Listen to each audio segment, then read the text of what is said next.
It's lunchtime and the Brooklyn Cafe is open for business. Live from the Amp Media Studios, Dawn and Freddie S. and their team are ready to serve up a huge portion of fun for lunch with friends and neighbors. So let's break open that lunch pail and unwrap that sandwich you brought and take a front row seat in the Brooklyn Cafe and get ready to enjoy some humor and hot topics. It's time to get a healthy serving of hope and happiness to help your day go by with a smile. Your hosts, Dawn and Freddie S., are ready to talk about food, health, dating, or just plain dream making. If you have a story to share, movie review, restaurant critique, or just a coincidental thing that happened to you, call in toll free 888-994-4995, Studio A right now. Sit back and enjoy your lunch break at the Brooklyn Cafe. Here are your hosts, Dawn and Freddie S. Now here's the news with your hosts, Alicia and Ramin. I think we need to start off with some good news. Did you hear that a police officer in California saved a dog from a house? But what makes it even more heroic is that that house was burning down. He shielded the dog with his own body. No, that's incredible. Did you hear about Dan McGauley? He is a British powerlifter with Down syndrome who won the European Beach Press Championship. I didn't. But I did hear that a football player at East Michigan University gave his full ride scholarship to his teammate because he was donating plasma just to afford his tuition bills. That's incredible. You must have heard about that recent new study about how acts of kindness can improve your mental health, including depression and anxiety. See, not exactly that, but I did hear about a grandma who gave her 11 grandkids a week-long summer camp at her house and even gave them trophies for winning their games. That is such a wonderful thing to do for your family. Did you hear about the Benny the cat?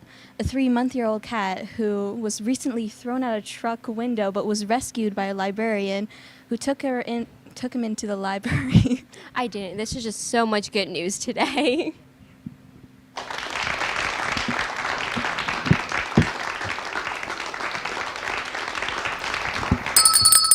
Welcome. To the My midday ears show. grew like furry things over in a couple hours. What? These things in my ears, aren't they cool? They're bigger than you. I've never seen such like clarity on the TV, so it's a whole nother look. Is all I can tell you. You see the KC cable?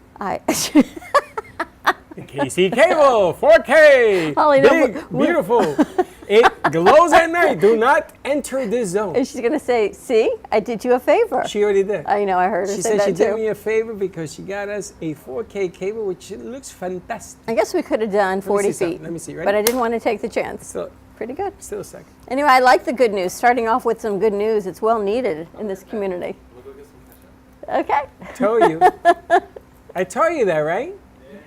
Yeah. But it is what it is. It is. Happy Thursday to you. We're so happy about it. You're never happy. You need some like Richardness in you. I don't know. Actually, I am happy because the boys are here. That's my new nickname for them. The boys? The boys. The boys are back in town? On Thursday, I introduced them as the boys, right? I didn't introduce them as Frank and Rich. I says the boys. I got to get Richard a hat. Oh, okay. We could take care of that, I think. So that Richard and me and Frank, we all wearing the hand. The boys are in town. Because you have to always have boys. Yes. Always. Always? Whenever you do events, whenever you're talking to people, when you're doing deals, went to the Savoy and everything else, you got to have the boys. Because the boys are old school. It's like it's a club for you. Circle of trust. Yeah. Ever notice the boys always want, bless you, she sees on the truth, an additional boy. They want you on their podcast. They want you as part of the boys club. Ooh, always. Me. Yes. They asked you yesterday. You should be on their show also. That's a different boys. You got to meet this guy. That's this guy right here. When you meet this guy, he's definitely one of the boys. This is a whole different kettle of fish. But I like the fact when you introduce people as the boys, and I'm talking about Frank and Richard, and of course, his lovely wife over there doesn't stay behind. I snuck a little Freddie juice in there. She didn't say 2 words, but look, she's smiling. I got to tell you, we went to meet with them on Tuesday, was it? We actually got back and did a show by 12:30, which was totally unbelievable that we went live at 12:30. You don't drive fast, you fly low. Me? I'm like the stealth. Now we had to do it because we had our affiliate in in Chile, in South America, and she had on some people and stuff that we had to come back to do. We called the crew on the way back, just set it up, we're going to pop in. And they did it. Breaking news, and we flipped the set. I'm not even going to ask how many traffic laws you had to break to get back here. The beauty of the express lane on I-95. Okay. So that's all. Yeah, we were going by all these cars because normally Freddie don't go in the express Freddie lane. doesn't do the So I'm express saying, lane. wow, this is like a thing. It's nice. I don't know what it costs. I don't think it's a lot. It is Maybe a thing. $1.50. You hear what she says? I don't know what it costs. It could be $5,000. No, it makes it's no like- difference because you ain't gonna win It's anyway. like what, $1? I know, I would. 50 cents sometimes, depends on the time of day and So the traffic. 50 cents, $1, it's worth it, right? Isn't your time worth money? It is. So there you go. I gotta get one of those things you stick on the windshield. Absolutely. But we got back in time. Of course, I was like this by the time we got back. But we went to the Savoy, which is a beautiful It was venue. beautiful. I'd Yeah. never been there. My daughter had seen a concert there and said, Mom, you have to go to this place. It's beautiful. I only want to like pull the drapes back and see the beautiful stained glass windows. Yeah. Oh, yeah. Yeah, no, it's a beautiful venue. And then that courtyard outside. Oh my gosh. It is. There's a lot of room A lot of room. and a lot of, if you Yes. plan it right. And it's funny because I had a quick meeting with one of our partners, and the way she wants to organize this and orchestrate it is, I just had sat down with, holy smokes, and it will work. And it's beautiful. So more on that to come. I know the boys are thinking about doing something down there as well, which is probably where we want to start off today's conversation. Yes, talk about Florida Arts Network and what's happening and what you guys are. How'd you like last week? Let's start there. How'd you like being at the Sunscape? It So was good. cool, It was yeah. good. It was cool. The way we did the show on a couch, that was, brings back the old Johnny Carson show. Johnny who? Johnny who? Now you guys got to interview who? Athena. Athena Adams. She was one of the artists there. That's this one. No, that's Lola. Oh, that's Lola. Yeah. Athena is not here yet. She doesn't Correct. have a piece here. Athena was in the back. Now I gotta ask you. You guys are talking to Athena all night. Did she do the piece where you sit in a chair and she paints you on canvas right away? No, that See, wasn't. That I wasn't her. asked her to Yes, do that's one. what she does, but I don't know if she did one. She set Yeah, it no, all she up. didn't do something like that. She does healing through art. Yeah, her art's organic. She includes a lot of crystals and jewels and rocks and Yeah, in a lot of Earth. her work. as the medium, not just paint. Yeah, because a lot of times people have trouble expressing themselves verbally, and so she helps them do it through art. I So- loved it. And she was Yeah. there with Max, and she had Gina, and she had the singer. She had JC JC. was in that room. That's the room that I wanted to do a show from, but unfortunately I got Yeah, bumped. and JC is such an amazing performer. She's just. She's a performer. I was listening to her, and I told Frank, I said, you know, I'm getting like this Liza Minnelli vibe from her. She has done it.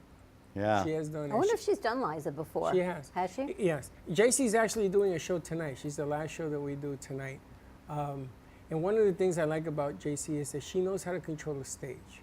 And Yes. sometimes I try to ask singers, you got to control the stage. And they look at me like, what are you talking about, Freddie? And I go, watch what she does.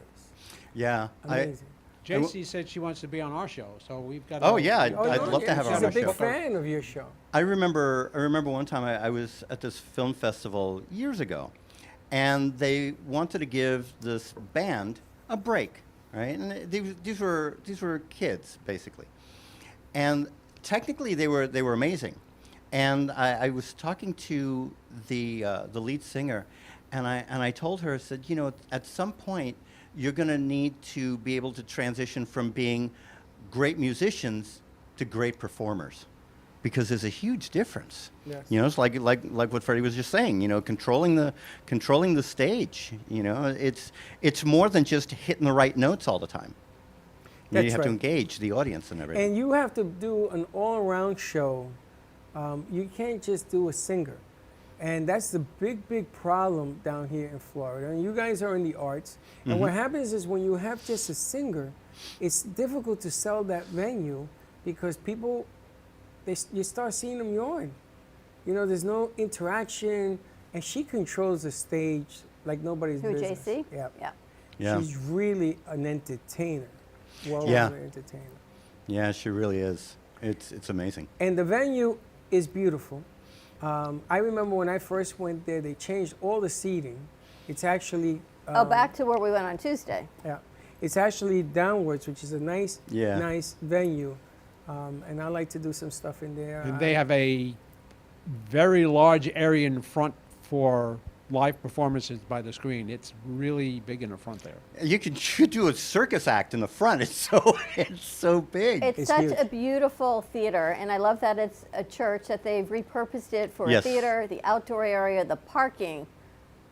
I think they've thought of Yeah. everything. Yeah, I mean, you've got that parking garage right across the street. They worked out a deal with the city, and it's just amazing. So whenever you have an event there, they have a volunteer that goes on in there, and they let the people in for free. It's incredible. It's like my It's- favorite place for It's amazing, events. and if you want to have dinner before an event, you're in East Fort Lauderdale. You're in the middle of everything. Yep. It's downtown Fort Lauderdale, right? Yeah, absolutely. Oh, the Savoy? Oh. Savor. Savor. Is it It's Savor? Savor, He yes. calls Savor. it Savoy. Savor. Yeah. I call it whatever. Call it whatever. It's a great venue. It's a great venue. It's a nice atmosphere, and that's what I was trying to get the feel. Because I went and I sat on the top, and when you guys were talking down at the bottom, I was listening to see what the sound vibrates like, what the feel is like. You know, it's funny when you sit at the front of a show, and you sit at the back of the show. There are two different feels. Because I've sat a lot in the back, and then as I got a little older and I got a little bit more sophisticated, I started to sit at the front. Plays and music are two different animals. The movies, to me, I can sit anywhere because the screen is so large. Will you sit in the front 3 rows of a movie theater? I have. Do I like it? I do not. We've walked out of theaters because Chuck won't even do it. It doesn't bother me. It depends on the vibe that I feel of the theater. See, at this place, I would love to sit at the front. But they took Yeah. care of the front. The front's empty. It's not Yeah. there, so your neck isn't like this at all. Exactly. Because even the front row, you're still at eye level. The Yeah. way the seats go up. Now, I got to tell you, and not to blow my own horn, I saw some people that are sending us videos because they want to work with us and do shows. And one of the gentlemen tried to do what we did with JC, where the video Yeah. is on top. And the video is very grainy and you can barely see it. And that has a throwback has a look. Gray and white, I get it. Grainy that you can't really see it, that to me isn't what I would like to do. But what I like about it is when you start putting video with the bands or the singers or the entertainers. You know, it could be Jerry Lewis. It could be a lot of stuff. Yeah. The entertainers can actually walk into this setup that you have and have the audience be part of what's going on. I think it's great. They've got a Yeah. green room for people that need to take a break. If there's an intermission, you now have a green room where they can go to. They've got their own restroom. All the things that you look at, and we as a production house can put our name on a production there. The thing is, people go, well, we can have it so-and-so. I said, I can't put my name on something that doesn't represent the quality of work that we put out. Yes. And I like the idea that if you have an act that doesn't take up too much room, they can set up VIP seating in the front Which is nice. with, tables or high top tables and sort of you could charge extra for those seats. So You it's could dial it up, as they call it. And you Yeah. can also do Yeah. something at the back on the top. Yeah. Yep. Which I was is just going to say. amazing. Yeah. Amazing. I mean, it has so many potential if you sort of play this thing out right and make Yeah. it entertaining to everybody. And the else. courtyard too. I mean, the courtyard holds what? Couple hundred people. 200 people. Yeah, And the you can courtyard's a section monster. off the portion in the back as like a VIP area as well. So yeah, you can do all of that stuff there. It's nice. Are you guys, you're going to be doing your Florida Arts Network there, I think. Fingers yeah, crossed. Yeah. we just have to pick a date. I think. Yeah. We want to do something end of October. We want to have the Rose Warren Award show there. We are our category for this year is going to be best performance in a music video. Performance or the video itself? Okay, so Sorry. we've had this. Come on, Dawn, really? I You really do have to this go me? into the details. No, we were actually talking about that because we want to give the kudos to the artist, but you can have a great song and then the video itself is garbage, right? So, yeah, that's kind of where we're at. Unless we can get a sponsor and do 2 awards and have one for performance and another one for like the actual music video, right? And it's possible that the same video can win both. But why wouldn't you just make it one? Why is it so difficult?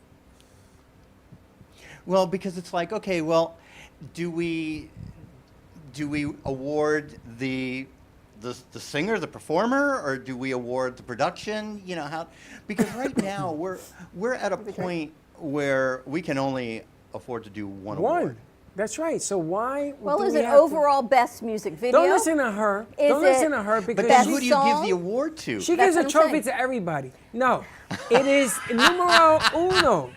Uno. Of It what? is both of both. You got to have the video and the artist combined. Right, but Because then they're who do you not give the- known, who do you give the unknown award So to? who gets artists. the award?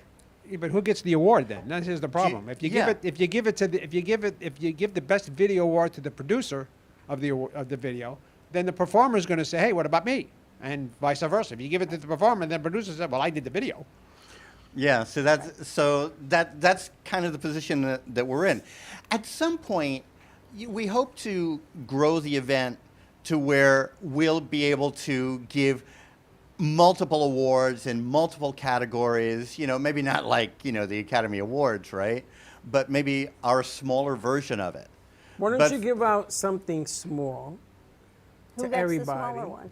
Well, you can give out to everybody. nominees? And then the last one is to the best picture of the year or the best video of the year. Y se acabó. Yeah. Y se acabó. Y ya. So apparently the you've been hanging out with me a little too long. No, the problem is that I'm saying that you're going to give the body of work an award. So you got the producer. I mean, they don't do it like that. They give the actor the winner, and he calls all the producers up, and he says, "I want to thank my mother." Well, think everybody. about the movie of the year. Well, Yeah. if we Award can goes to if we can whom? get a corporate sponsor to sponsor the event, then we'll give out 2 awards. Who does the movie of the year go to? Say you win movie of the year. Who gets that actual? Who gets it? Not the actor. No, No, the the producers will generally get that. So if there's 3 producers, everyone Yeah, gets one. they each get one. Yeah. So like Cece's award. So say Josh wins for Cece's video, for example. Cece is the artist, right? He's the musician But that Josh the video gets was it because based he's the around. producer. That's Yeah, the he would get question. it as a producer. Yeah. You only give out one. If Josh wants to give one to everybody that helped him put that together, that's up to Josh. Yeah. But then the Cece doesn't get one. But why should CC get one? It's not the music song of the year. It's the Video. It's the art Video of the of the video year. then. Yeah. So you're looking at the art of the video. You have a big problem, my friend. You think? It's a good problem well, to have, though. if we label it, I could see what you're saying. If we label it video of the year, you would give it to the producer. Right. Yeah. Artist of For the best year, you give it music to the video. artist. Best Yeah. music video, you would give it to the producer. If you want to do best music video performance, then you would give it to the. See, Right. Yeah. the problem is that you got that one grand prize, so you have to change it. You got to lower that, and then you get little prizes, little booby prizes to the artist. We can do and that this. too, but we can, like I said, if we get a sponsor that wants to sponsor the event, then we'll get more I got it. awards. I have a ton of trophies at home. Here we go. They're baseball and football. yeah, it's a You football. bought them at the dollar store and. No, you what know. you do, no, I have because my kids were good in sports. I have. So you take off the heads And take off the baseball bat. and you put in a different head, and you have the 3/4 of the trophy done. Oh my Change gosh, the plate. Freddie, what are we gonna do with you, man? I want everybody to get an award. Really? Oh That was my never your gosh. thing before. This is different. Well, we This can is look at maybe another different type of award or something, but Like I said, we need a Yeah. corporate sponsor. If we get a corporate sponsor, we'll have more than one award. You're gonna Yeah, need absolutely. to put your brains together on this thing because the attractiveness of winning an award at this event would make me say, hey, what about me? Let me submit mine. Yeah. And I would think if you do it down at that theater, there's so many local businesses that support the arts in that area that you would think someone Yeah. would. I know. So we need to look into the local businesses there. And remember, if you have 10 people that you nominate for Video of the Year and then nominate it, that goes a long way. Yeah. Goes a long way. Sometimes, it's politics. You got to nominate. Because if you don't, Yeah, we're doing the top 5. how we're many doing it. times? Once? Well, I mean, okay. So the way we have 2 rounds of voting, and so the first round of voting is people nominating their People's videos, Choice right? Award, Because okay. it's like an Audience Choice Award. Yep. And so then we grab the ones the top 5 with the most nominations, and then we'll get the videos. We'll put them on our YouTube page, and provide links to everybody, and say, okay, check them out. Vote for your favorite, and then that's the second round of voting. And I put a spreadsheet together to do all of that stuff. So Right. And the one with the most votes will be the winner, and the top 5 will be brought to the show. Now, And you then guys we'll are- announce the winner at the show. You guys are business people, right? And you want producers to pour into this thing. I'm more of an artist than No, a I know, business but you're person. business people. I'm sorry. You're running a 200-person deal, which is what you want to do, and you're going to have to incorporate producers because they're the ones that are producing the events. They're the ones that have Are you the volunteering? actors.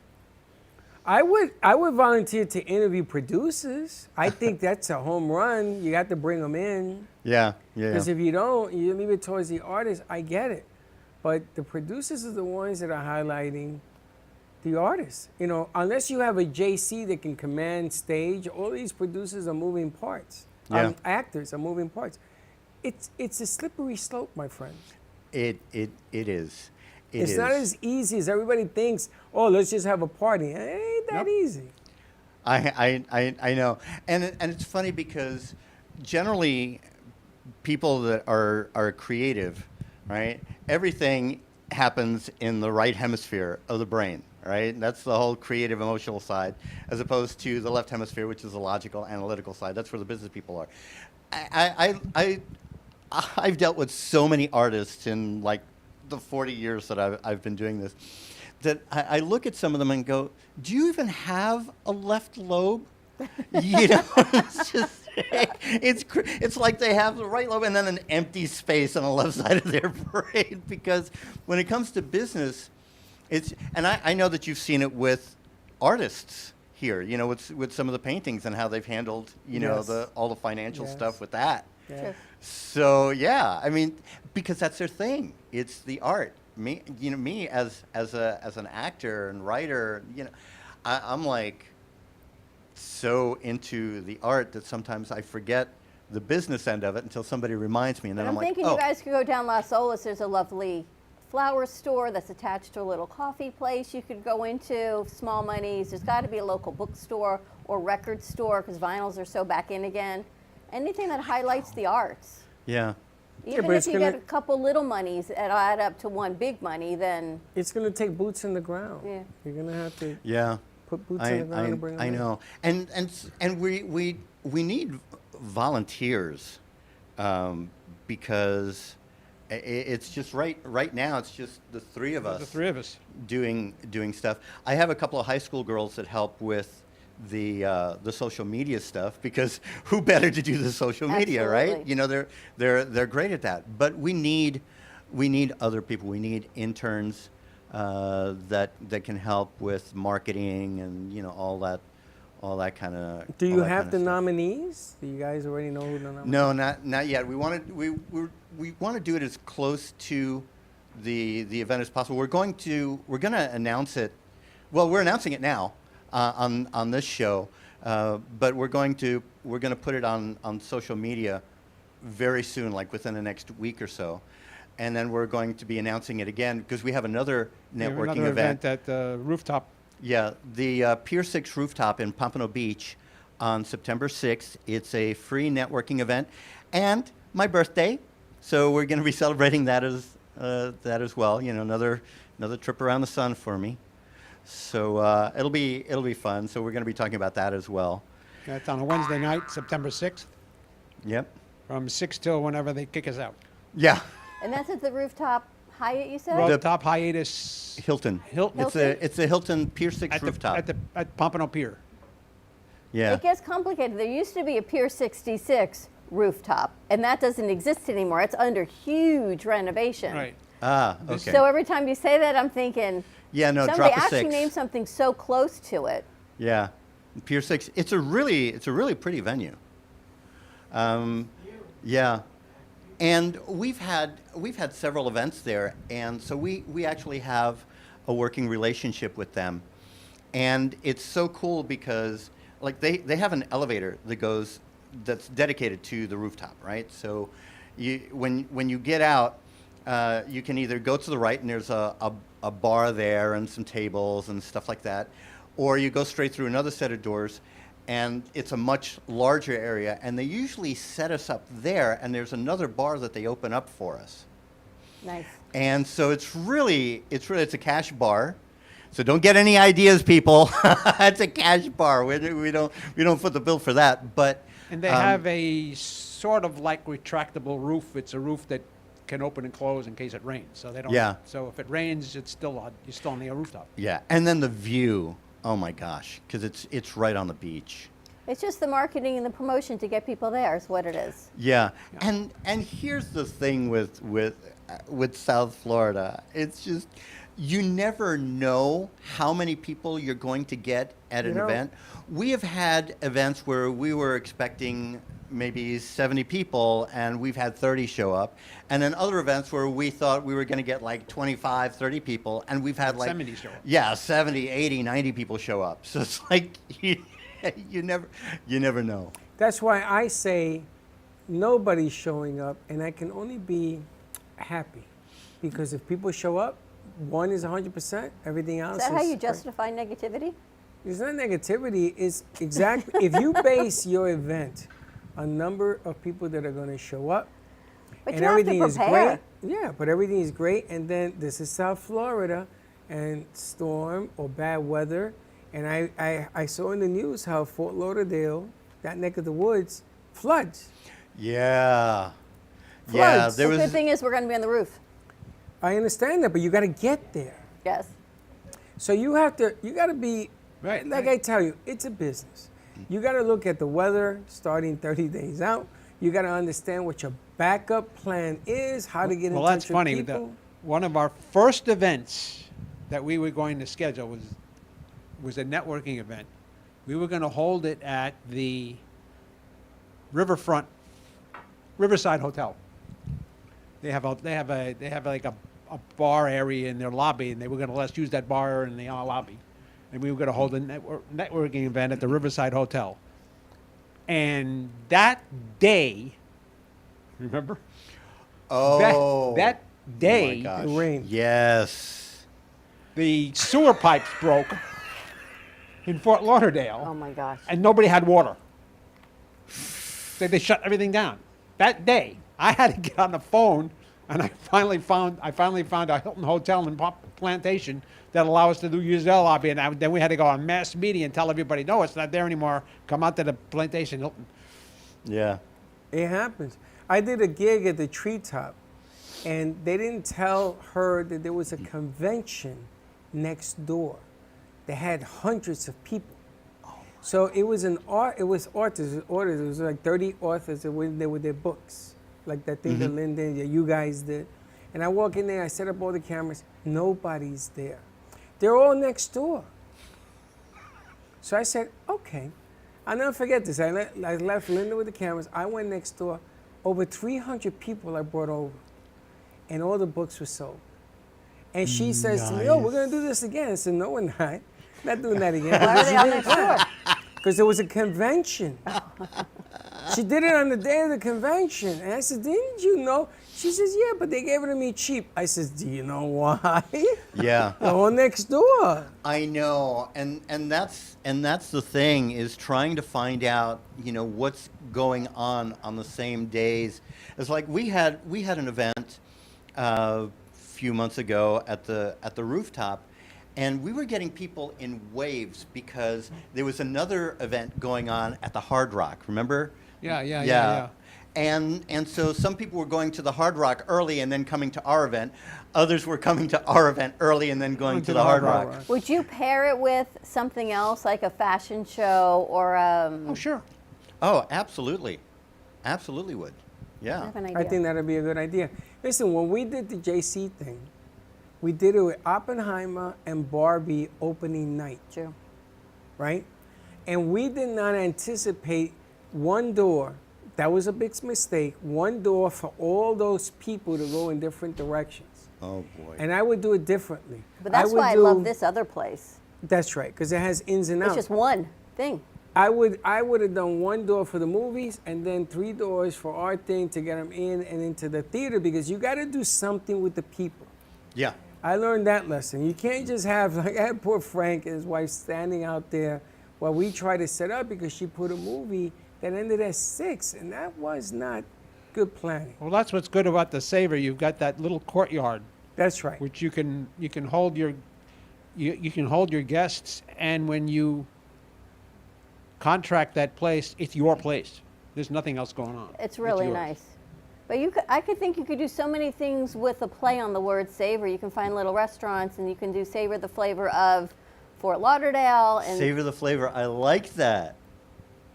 I like that. No, the place has potential. You're right. You set it all up And in you the know why courtyard? she's so creative that way? Because she's a teacher. I use my left and my right side of my brain. And here we go. I guess who's ever having fun on the color code and they're just playing around with our colors. That's Josh. He's like, sorry. All right, let's take a commercial break. Okay. But savor the flavor. You can go local. I mean, there's so many things. It just takes more marketing. But I have an idea for you on that too. We'll talk during commercial All break. right. Cool. More to come. Give us a call, 888-994-4995. Shay, how's your back? Ah, she's stretching. What's wrong with Shay's back? I didn't even know she was here. Stay tuned. We'll be right back. AMP2 Media Productions, in collaboration with True Oldies Radio and Comcast TV, bring you the opportunity to spotlight your business on Monday Night Football on ESPN. By targeting your preferred Comcast region, your commercial will be spotlighted during NFL and NCAA football season, reaching over 1 million viewers. Let AMP help you amplify your impact in the community. Contact us at 866-224-5422 to create your own commercial today. If you're tired of only working for your money and are ready to get your money working for you, then check this out. This is the Transact card, the first of its kind Visa bank card where you double your dollars on every transaction. Transact card provides you with a system for your money finally works for you. The days of underwhelming 1% to 2% cashback are over. Are you ready to welcome in dollar for dollar rewards, doubling your buying power and creating financial momentum? Look, if you've been trying to save your way to wealth and that isn't working out the way you hope, maybe it's time to try spending your way to wealth instead. Learn more at gman.mytzt.com. That is gman.mytzt.com. Do you have an idea for a show or a podcast? Do you want the opportunity to be on TV? AMP Media Productions is partnered with True Oldies Real Radio Station and powered by many online platforms such as Roku, Facebook, YouTube, and even Amazon Fire to help amplify your impact. Do you want your voice to reach a wide audience? Call us today at 866-224-5422. There is no way to ignore it. You hear it on the news, online, from your friends and family. What happened to my money? Whether it got hit by falling stocks and bonds, with the coronavirus, shrunk by a floundering 401k with low interest rates, and is riding the extreme ups and downs of the stock market with political elections. Many Americans are worried about their money and how they're going to retire. Help protect your financial future now and call J.D. Milberg for your complimentary book from a leading financial firm that shows you ways not to run out of money whether the market goes up or down. This free book reveals little-known truths about annuity strategies in simple-to-understand terms that can protect your money for a lifetime. As a bonus, we'll also throw in a free annuity rate report summarizing the rates and benefits of annuities from hundreds of top-rated insurers, helping you to find ways to get up to 33% more income in retirement. That's right. 2 books, both absolutely free, for calling J.D. Mellberg. Help protect your financial future. Call 877-643-3015. Le Sorel Restaurant, home of the authentic Italian tradition, offers a large menu that consists of seafood, steak, homemade pasta, brick oven pizza, and homemade desserts including a wide wine selection. We also have the best bar in Boca Raton with delicious cocktails, homemade limoncello, cappuccino, Italian espresso, brandy, and other specialties, open every day with a lunch and dinner menu. For more information or to make a reservation, contact lesorelrestaurant.com or call 561-235-5301. South Florida's Good Time Oldies.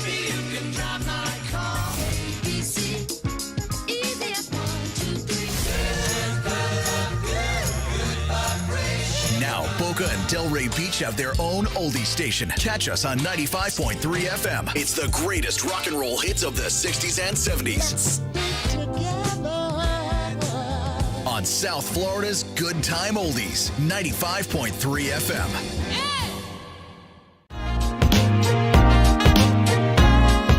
FM. You've been watching the Brooklyn Cafe Show. Join us each day and after hours as we talk about the hot topics to open the conversations and share a few laughs. Now, back to Dawn and Freddie S.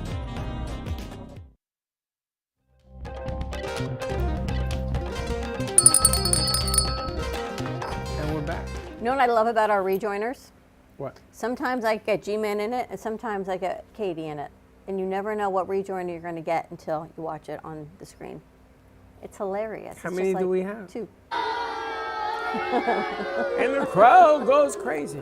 Listen, this portion of the show is brought to you by the Pink Floyd Experiences Surround Sound. I think it's going to be a great event. Fantastic event. FAUevents.com. 561-350-3867. October 7th, correct? October 7th. Yeah, there you go. They're all over the place. At the FAU Performing Arts Auditorium, October 7th, 7:30. Do you guys have a piece to play? We can roll it if you have it. Okay. Yep, Yeah, let's roll play it. it out. For real, take your business, any business, to the next level by joining us at the Global Awaken Trinity Summit. 4 days of opportunities and inside info you don't want to miss. As over 35 celebrity speakers will be live in person to teach you exactly how to make your business take off, grow, and thrive. From marketing tool secrets to the best ways to build relationships, partnerships, and make true connections. Founder Kessa Gooden is putting on this once-in-a-lifetime event, the Global Awaken Trinity Summit VIP Gala and Yacht Mastermind, February 29th through March 3rd, 2024 in Miami, Florida. Registration starts at 9 sharp each day. Bring your business partner, your team, your friends, anyone and everyone who wants real success. For tickets, call 404-992-3971. Tickets will not last, so call now. 404-992-3971. Or visit us online at globalawakenedevents.com, and we will see you there. That wasn't quite what I was talking about, but okay. That works too. That's a new event we're working with. So more information to come on that. This one is at Pink Floyd, October 7th at FAU K Auditorium. I think that holds 1,600. You think it's over 2,000? 2,400. So get your tickets. Ticket prices range from $35 up to VIP of $100. The VIP deal is amazing because you get a VIP ticket, you get a pre-concert VIP event plus an interview on the red carpet with us that will get to air on True Oldies Radio to spotlight your business. So it goes out to all the radio stations, and it is a small networking opportunity, only about 100 people. So if you're interested in networking with people from the Pink Floyd wall, there's Grammy Award winners that are all part of this band. It's going to be laser lights, and I was never a huge Pink Floyd fan. My brother was a huge Pink Floyd fan. I didn't even know who they were. But He was a huge The Wall fan, so I guess I need I to don't know listen the to the wall music. from the floor, from the ceiling, from the sky. I, don't I know bet who you they like are. Pink Floyd, yes? Okay, yeah, Frank was more of a Pink Floyd Really? fan.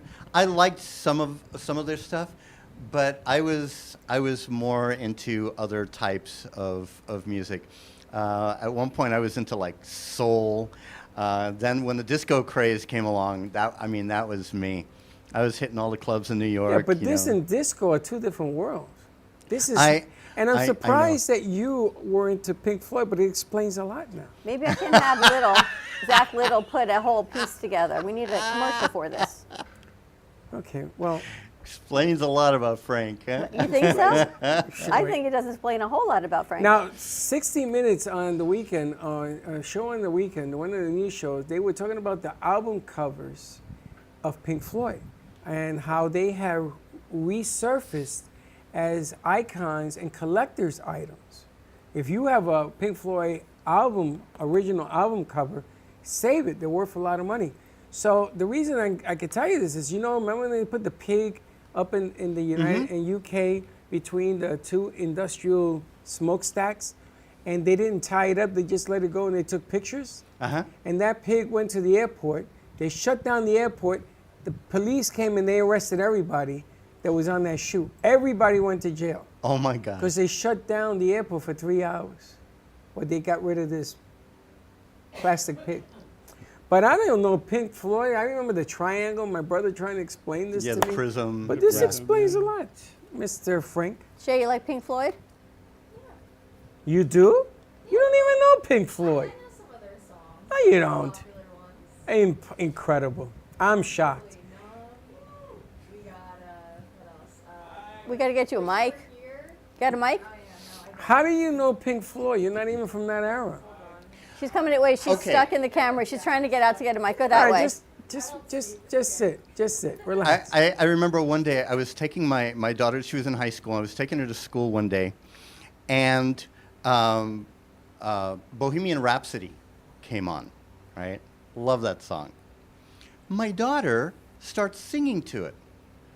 And I'm looking at her and I'm like, how do you even know this song? She's 29 now, but she was 16 at the time. And you wonder how the hell she knows those words? Yeah. Pop culture. Yeah, and she's like, Dad, we listen to that kind of music too, And I'm like, okay, sorry, Pop culture. Should I tell them my idea? Yes, go ahead. All right, so Freddie and I in the cafe and Ant Media want to be the first sponsor of your event. So we will give you enough for 2 awards for your Florida Arts Network. Cool beans. I want to cry. No, we want you guys to be successful. Absolutely. Good. And after We'll you put- guys we'll- took us down there We'll to see put your the name venue. on. We'll put your name on our website. Yeah. When we get a new Step and Repeat, your name will be there too. Yeah. So now you're gonna have the 2 awards. You won't have to worry about who gets what. Because he's right. my I like gosh. to give everyone an award, and I think the artist whose music it is, without them there would be no video. Yeah. Cool. It's in conjunction. So however you Yeah. want to divide your 2 awards, we will take care of the 2 awards for you. I have a interesting story about Pink Floyd. When our first Strange born, segue. Strange segue. Nice segue. When our firstborn, Explains a lot. when about when Frank. Christine was pregnant with our firstborn, our son Michael, we went to a Pink Floyd concert at the planetarium on Long Island. It was Wow. which planetarium was? I forget which In one. Manhattan. It was on Long Island. Was it? Planetarium Long Island. Vanderbilt Planetarium, Vanderbilt Museum. And Chris was about 3 weeks late with Ooh. our son. 3 weeks. Late? Late. Maybe you had the numbers wrong. That's a long time. That's a long time. I know, right? So That's a month. we were sit. It was a laser light show Pink Floyd concert. So we're sitting in there, and the music comes on, and my son Michael is kicking and kicking and kicking and kicking. She had to take her coat off and put the coat, both coats. She had to put both coats on the stomach to quiet Oh my gosh. from the noise, kicking. We got home. It was around 10 o'clock at night. We got home. As soon as we walked in the house, she broke water. So does he love Pink Floyd now? And then she went into labor, and she was in labor for like 21 hours. All because of Pink All Floyd. because of Pink Floyd. Wow. That's hysterical. So you had a 10-month baby. Interesting. We had a 10-month baby. I'm When surprised he- he didn't walk out. Well, what was he? He was 9 pounds, Wow. 9'2", and real long. The newborn clothes. We had like a lot of newborn clothes. He didn't fit in newborn clothes. That's He amazing. was almost a month old by the time he came out. It's funny because Rhapsody, which is what, Queen? Yeah. I don't know anything about them either. So I'm coming over from Puerto Rico on a flight, and they put movies on. So I bought the little ear things, or I had them, whatever. And I saw the movie. And I was amazed. So when I landed, I was talking about the movie like I was part of the movie. I loved it. And the actor that played him, I seen him in a ton of movies now. But I love that whole artistic value of what he brought as a musician, the original Queen. And they put Freddie Mercury, coins on the drums. And then they moved the drums this way, and the coins were bouncing on the drum to change the sounds. They were amazing. They were so ahead of their time. You know, Yeah, they really I were. forgot the name of the lead guitarist on Queen. Ryan May. He's an astrophysicist. And he helped. My son works for Applied Physics, which was is that? part of John Hopkins. What was that? And Oh. The Muppets doing Bohemian Rhapsody. Wow. and he was there, and he helped the scientists there in the satellite that my son was involved with, because he's an astrophysicist. Ryan May. Wow. I got to tell you, I went Astrophysicist. to Lake Worth to an event that Glenn invited me, the owner of Lake Worth, and it was astronauts versus aliens, or aliens versus astronauts, one or the other. Mm-hmm. And when I get up there, I had to walk through a thing they built to take me to Star Wars. And I get in, and there's a laser show, and there was all this music and DJs, and it was an amazing event. And I meet this guy who was at the door, and he's the bodyguard. You had to have these bands to come in. But I said, no, I'm here as media. Glenn knows me. Glenn says, yeah, let him in. And I spoke to him, and he works for NASA. He makes the boards, the computer boards for NASA. That's crazy. And I said, wait a minute, you're here among all this? Because it was like Pink Floyd, it was all this music. He said, oh yeah, I've been a fan all a long time. I'm 40-something years old. And I said to him, what do you do? He says, I do the boards for NASA, all the computers and stuff. I said, holy smokes, you never know. You never know. No, you never know. Of course, I'm still hung up on this thing of the Muppets doing Bohemian Rhapsody. I don't know, Josh, Could you maybe see you can Kermit find the a clip Frog for and, us. and Miss Piggy? Galileo, Galileo, Galileo, Galileo. I think I saw that. I think I saw that. Something's striking in my head that you did that. I think I saw that. The Muppets. You're hilarious. But you got it? The Oh greatest my band of all gosh, look time. at that. That's The best, awesome. the best drummer, anyway. Oh my gosh. That's See, pop culture great. lives. It's funny. Well, you know something? Just because I don't know it doesn't mean that it wasn't humongous, tremendous. In the Latin scene in New York City, you had the Fania All-Stars in New York City. Yeah. And my brother said, okay, Latin music is going to take over the world. And then disco happened. And that was the end of that. A lot of changes. Now, the guy from Three Dog Night, what's his name, the lead singer? Not Three Dog Night. What's the guy from California with the big lips? Mick Jagger? Mick Jagger. Declared war. Guy from California with the big lips. He declared war. He declared war on disco. Disco. And he did it on American Bandstand. And I was a kid, and I had him there. He says, we declare war on disco. No more disco. It's going to be rock culture. And he's Mick Jagger. You can't say he was going to be wrong. What year? What decade? I don't remember. I was a kid. 60s? Well, this had to it be was in the like 70s, 80s. Yeah, 70s, late 70s. Because the 80s was just disco every which 70s. way. Yeah. It could have been at the end of the 80s. Who knows? Yeah, because they're still around. Pop culture, Yeah. but they're all into pop culture. We should do like a pop culture segment. I don't even know what that means. It's like his kids knowing Bohemian Rhapsody lyrics. It's like her knowing Pink Floyd. They're classics that are just the classics that you just, like Grease. Grease is a pop culture phenomenon forever. We put on classics in here and they hate it. Dancing Queen and... Well, I was loving the music you guys were playing earlier. The Yeah, 70s? you do because you know it. Yeah, but there's pop culture TV, there's Fresh Prince, there's the Carlton they all know, like things, this dance. Fresh Prince, of that's a Bel Air. show. Yes, but then Carlton was the cousin, and he does this dance called the Carlton. Because he's on Broadway. Well, that's why this latest generation is offended by everything, because their music stinks.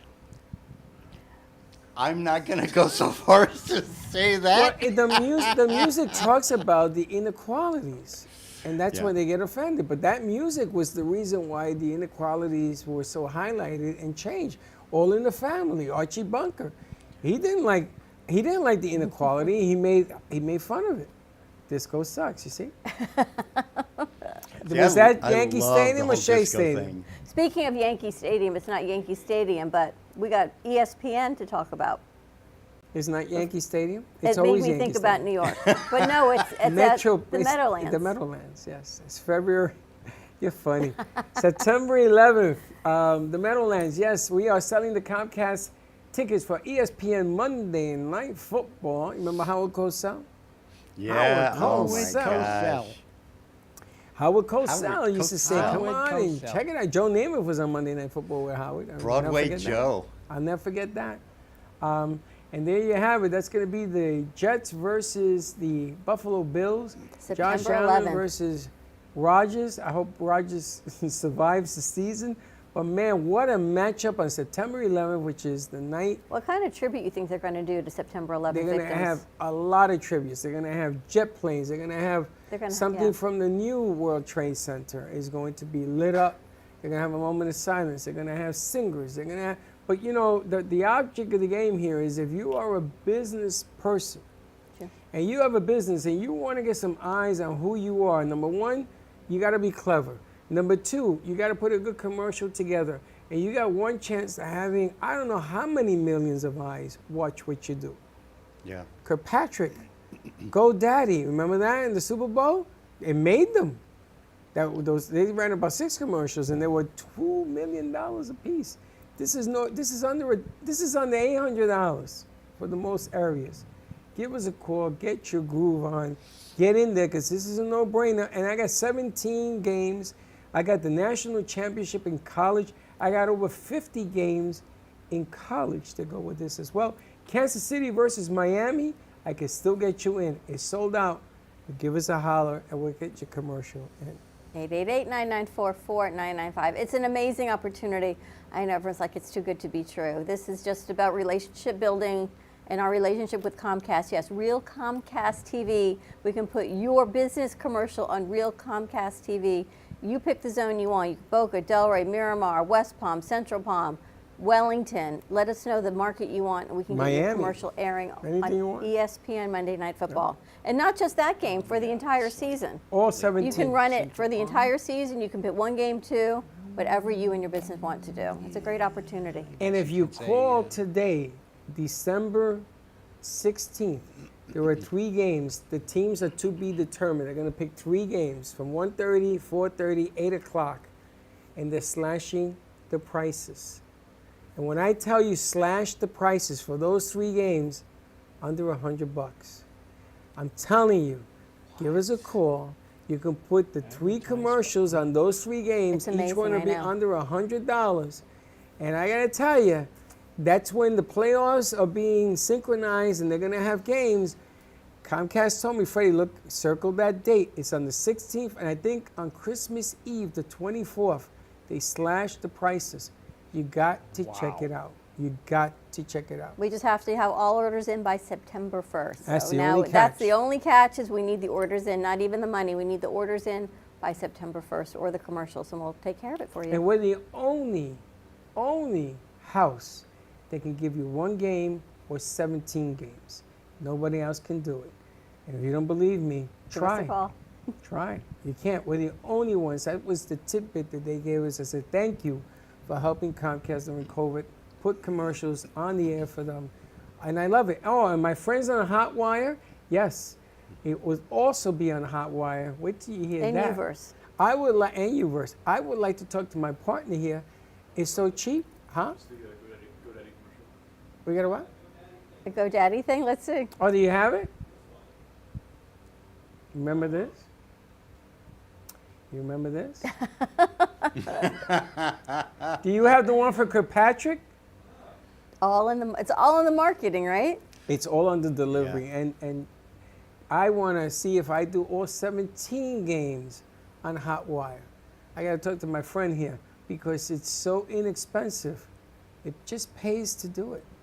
And do you know that I don't have the pole, I have the Fiber wire. underneath.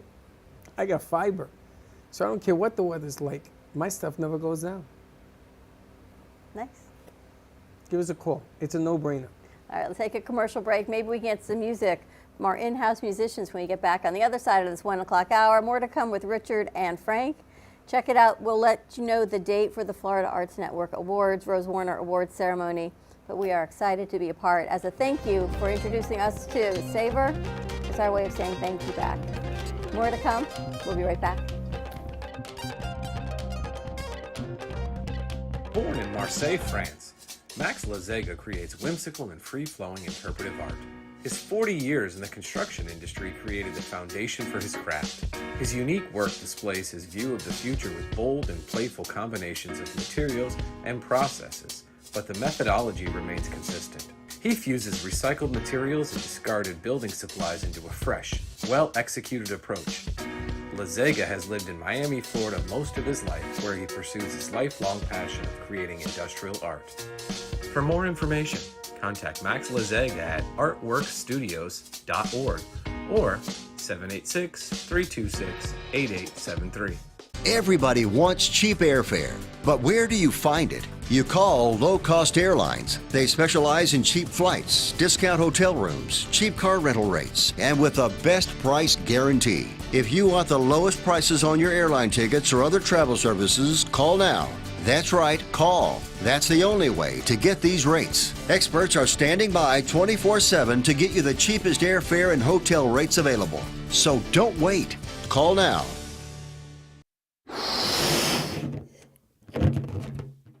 Todo Bello Balloons is a business that was born out of a passion for creating unique and beautiful balloon designs, including balloon bouquets, balloon arches, balloon columns, and more.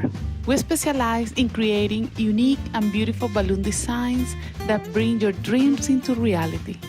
We believe that balloons have the power to bring people together and create lasting memories, and we are honored to be part of that experience. Contact us and we will bring happiness to your celebrations with our balloons.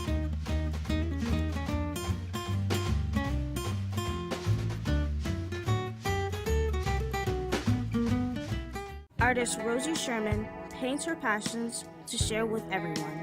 Expressing herself through bold and vibrant colors, her suggestion and style are always in flux.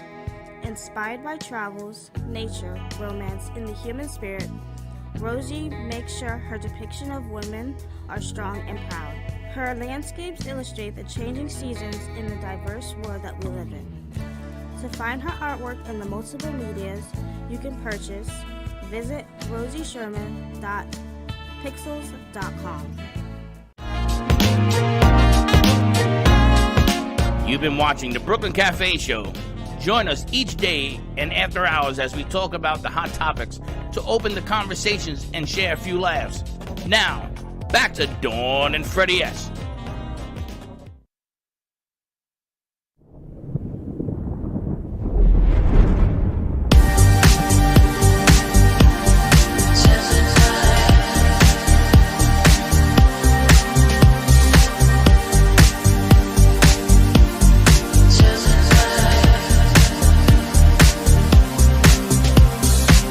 You're not just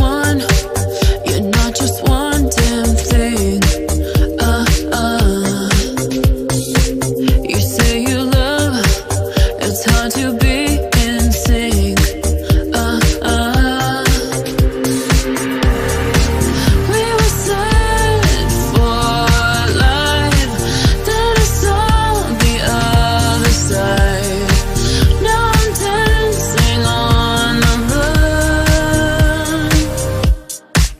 Oh, Gemini makes me feel alive.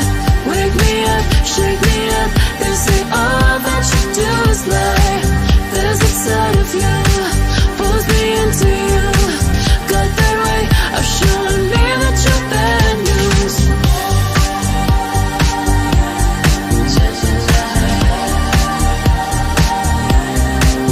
Oh, Gemini makes me feel alive. Wake me up, shake me up. They say all that you do is lie. Up in the air, that's where you take me, I swear. I always knew that you would be a game of truth or dare. We were silent for life, then I saw the other side. Now I'm dancing on the run. Gemini makes me feel alive. Wake me up, shake me up. They say all that you do is lie. There's a side of you, pulls me into you. Got that way of showing me that you're bad news.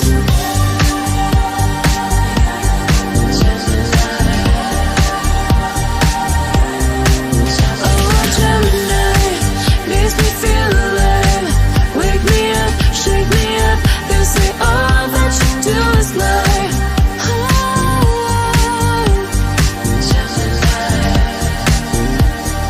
All that you do is lie. All that you do is lie. Up in the air, that's where you take me, I swear. I always knew that you would be a game of truth or dare. Oh, Gemini makes me feel alive. Wake me up, shake me up. They say all that you do is lie. There's a side of you, pulls me into you. Got that way of showing me that you're bad news.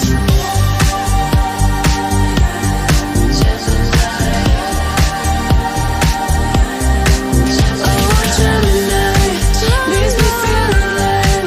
Wake me up, shake me up. They say all that you do is lie.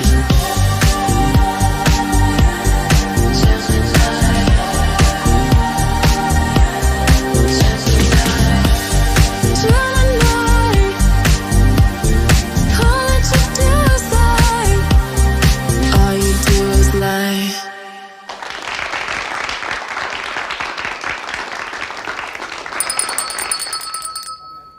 And we're back. Listen, also, I want to bring up that the word of the day, if you call in, is artists. For the boys. Nice. And we have some giveaways. And we have some stuff that we can give you. Cucumber stuff. We got this show tonight actually also. Gypsy Soul. Not with Yes. Sarah, we just have Gypsy Soul. Don't do that. Don't throw me like that. Yes, we have Gypsy Soul tonight, but give us a call. What's the number? 888-994-4995. And So if we have you- part of our marketing team out here? We do, because if you give us the word of the day, we will give you some stuff. And the word of the day is artists. We should have done it this morning on the morning show to make people listen that way, but I want to give some stuff away today. We have some other things we can go away to. What are we giving away? You call, you win, you'll see. 888-994-4995, Studio A. All right, so turn his phone on, yes. Yes. Go ahead. I wanted to ask Frank about this book, because we have all of your books in the studio, but this was an extra added bonus. Yeah, that's I have a short story in that book. It's a compilation of short stories, and I have one short story in that book. Okay, so this is a giveaway. So you can give that away. Lots you of want. giveaways. Like I said, if you call, we got surprises. There you go. Surprises. There you go. Now, what I did was I asked our marketing team to come out here for a number of reasons. One is we are actually putting a marketing scheme together for these events, and there's a whole bunch of them in here that we're going to be talking to them about. They don't even know about what we just agreed to yesterday, so they're new to the game. And also to talk about the boys' event, when it happens, what their concept is to try to market boys. this. The boys. The Yeah. boys. Well, why not? For Florida Arts Network. Florida Art BOYZ. Network. I think that the object of the game, everything is about delivery, is about marketing. I don't know, do you guys watch football? Do you know Hard Knocks, the show? Hard Knocks, anybody? No? Mm-mm. Hard No. Knocks? Football players? I've seen Football- 30 for 30. Yeah, that's a different show. Yeah, and I was never much into I've seen it about the U. But let me tell you what's happening with It's a Hard martial Knocks. Hard Knocks is a football. They pick a team every year, and they go into their spring training, and they're brutal. Because on there, when you get cut as a professional athlete, they put it on tape. And the coaches have to cut a professional football player, and it's not easy to do. So fast forward, nobody wants to be on Hard Knocks. Nobody, no teams. But the NFL has required you to do it at least once every 10 years, 7 years, whatever. So it's been a while since the Jets were nominated, and they had to do it. They had no choice this year because the NFL wants to use Aaron Rodgers as the face of football. 40-year-old man will be in December, taking a new team, trying to get into the playoffs. They haven't been there in a long time. Okay. So he comes in, they do this Hard Knocks. It is the most vanilla show I have ever seen on Hard Knocks. Makes no sense. What's the premise of it, though? You're going It to fire talks somebody? about it talks about spring training. It talks about football. It talks about marketing ideas, and this is what this whole thing is about. How you market a vanilla show is ingenious. They are getting such reviews from everybody. The damn thing stinks. Yeah, It's but you're horrible. still talking about it for 4 days. So Because it's so freaking bad. But what- This is like the he's been ice talking cream. about it since Monday. the That's ice cream hysterical. cake. But anyway, what I'm talking about is delivery, which is what I Here wanted it to is, bring the Hard ladies Rocks. out. This is the Hard Rocks thing. Training camp. Okay. And what I'm talking about, and those are the guys that are millionaires on there, but what I'm talking about is how you deliver in this environment. How do we get their show delivered so that people will come to the show, people will buy tickets, people will be part of the red carpet, people will be, how do we do this? And I'm going to throw it at them because, you see, this is the future of what we do. This is what they go to school for. Yeah. And I just wanted to throw it at them to see what kind of feedback you feel this particular art sequence should enhance to get it done. To make a vanilla show less vanilla. No, that's Hard Knocks. I don't want no vanilla here. I wanted what would you tell the boys to get their show notarized? Their show or the event? The event, I'm sorry, the event. More public, out in the eyes of people. I think the easiest way is blowing up social media. Like, I really think that's the easiest way because you can send it to one person can really like it. They can share it to 5 other people. They can give it to 10 other people. It's just going to keep multiplying from getting one person really engaged. It's funny that she says that because we did the J.C. Dreesen piece for 2 months. We got 93,000 hits on all the merchandise stuff that they put out there. And I remember showing it to you, and you said, is this real? And yes, it was real. And that was one of the reasons that concert got sold out. So you think that approach, social media, is a good approach to getting the word out across all ages, across TikTok and everything else, or just Facebook? What would you recommend? I think it would depend on the platform. TikTok, I feel like, is for younger people. Facebook leans towards older people, and Instagram is where you can find that middle ground with it. So you can attract the older people from Facebook and the younger from TikTok and bring it to the Instagram, because then you're going to hit all the target ages that you want onto one platform. So then let's flip it to them and say, do you have a demographic that will be keen on this particular event? Well, see, that's the thing. When you're talking about art, the demographic really is huge, because you've got, older people that, they love art, and you've got young kids that love art. Now, their taste in art is going to be different, but they're into art. And so you're talking about social media. So I have a question. Like, what about like hashtags? Are they still in, or is everything more dependent now on algorithms? I personally think hashtags, because it can end up on, like the section where it's just like the most viewed or like trending now. The more hashtags you use, it can get you onto that page. So then not only will your followers notice because they already follow you, but then anybody will. Yeah. So then that will reach it faster. Algorithms, I personally am not a fan of, because they're tailored to make one thing work more than another. So I think your best bet is just plugging it as hard as you can and like pushing out as much as you can too. Oh, okay. So would that go into like the realm of like SEO? Yeah. I would say so, yeah. Okay. So then using the right words. Definitely, and especially in your post. Yeah, especially with art, what you could do just to get as much attraction to it, you could give sample piece, like post sample piece, like, oh, like this person does this type of work, this person does this type, because then you're showing different forms of art, so it's destined to hit at least like 2 in 10 people that's going to be their style. So you put out more styles, it's just going to attract more people. Yeah. Okay. And are you guys going to do fundraisers? Is fundraising part of your program into this deal to help it grow? Because I know that you have a lot of artists that don't have monies, right? Yeah, I know, the starving artist, right? And it's funny with the fundraising thing, because we found out like just a couple of months ago that before we can do any fundraising, we had to get permission from the state to do fundraising. To be allowed, even though you're registered as a not-for-profit, and you've been approved by the federal government, and you're registered with the state of Florida, you then have to get permission from the state of Florida to solicit money. Yeah, which we finally just got, and we didn't know about this because we're learning as we go. Right? We were like, oh, let's do let's do a nonprofit for the arts. Oh, and then we just found out that there's a difference between nonprofit and not-for-profit. Not-for-profit. No, the whole thing is. What's the difference between nonprofit and non-for-profit? Okay, so a not-for-profit would be like a soccer club, right, where all the fundraising goes back into the club, as opposed to a nonprofit, which is something for the community, which is what we want to do. Huh.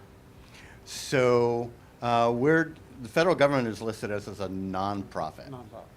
The state of Florida has us as a not-for-profit. And another thing we found out through the state of Florida, I don't know if it's just Florida, but it's their rule. If you are a nonprofit or not-for-profit and you want to raise money with a raffle, and you're going to have an event where you're going to raise money at a raffle, you have to give everyone who attends that event a free ticket to that raffle. And then they have to pay, and for additional tickets to happen, then you're allowed to charge them. But the raffle has to be, and it has to be equalized out so the person that didn't pay or a person that did pay would have a chance to win. Have a chance to win. So you got to give out 100 tickets, and then you start the raffle from there. Yep. Wow. Yeah. So everybody Wow. gets a free ticket. So anybody who attends gets a free ticket, and then you can then sell more tickets. Yeah. Or you can give 2 tickets. So if you buy, that's why they do that. You ever notice you go for $1, they give you 2 tickets. That's why. Because the first ticket is the free ticket. You're really buying the second ticket, Right. but they give you 2 tickets to win. You ever notice that? Yeah. Oh yeah, you can have 2 for, and then they'll tell you can get 5 tickets for $2. Yeah. But it's that first ticket that they got to get over the hurdle. Yeah. I didn't know that. Yeah. So everybody that attends your event that has a raffle, they have to have a free chance to win that raffle. What about a GoFundMe? Can you do that? GoFundMe. Yeah, we can do a GoFundMe. We have an open-ended GoFundMe. And is there a right way to do that? Is there I never did a GoFundMe. I know that when my mother died, my niece did, and she raised a lot of money where I was shocked. Is there a right way to do a GoFundMe for an event like this? I don't know if it's I a don't know if right there's a way right way to or a set wrong it way. to set it up. I mean, I guess you could do one that's limited. Like it ends at a certain time, or you can do an open-ended one. In our case, we have one that doesn't expire. We set the thing up, and if you go to our website, which is FloridaArtsNetwork.org, right on that home page, we have a couple of options where you can either do the GoFundMe or use our email address and you can Zelle the money, and and then we'll in either case they would get a receipt so that they can write off the donation from the for their taxes. But yeah, it's the whole fundraising thing and donations and grants, and like I said, we're learning as we go, and boy, let me tell you, you can even if you can set up with a setting with Facebook and give them all your nonprofit information, and then you can go through Facebook, where a lot of times you'll see people celebrating their birthday and they say, for my birthday, donate to such and such cause. Yeah. Well, you can do a setting with Facebook and put your nonprofit on Facebook, and then you can go onto Facebook and say, I'm now starting this. I'm celebrating my birthday. Donate to Florida Arts Network. And Facebook collects the money. Yeah, but it's funny because at the beginning we wanted to do that, but they didn't recognize us. So we had to wait until we got our letter from the IRS, and then once we got that, then it was applied to the sunbiz.org, and so finally we're on there. So we're like, oh my gosh. When did you set up your non-for-profit? December of last year. We submitted the paperwork in December to the federal government, and we got it almost immediately back from Florida, because that only takes a day or two. Yeah. The federal government took about 5 months. 4 months. Like that. 4 or 5 months before we got the which is quick. Which when we got our From number from the federal government, and then that's when we found out we had to re-register with the Department of Agriculture to be allowed to solicit. For the Department of Agriculture. Yeah. Go figure. What are you selling bananas? I know, right? So, and I get it. I really do, because they want to make sure that they vet everybody, and they want to protect people from getting scammed.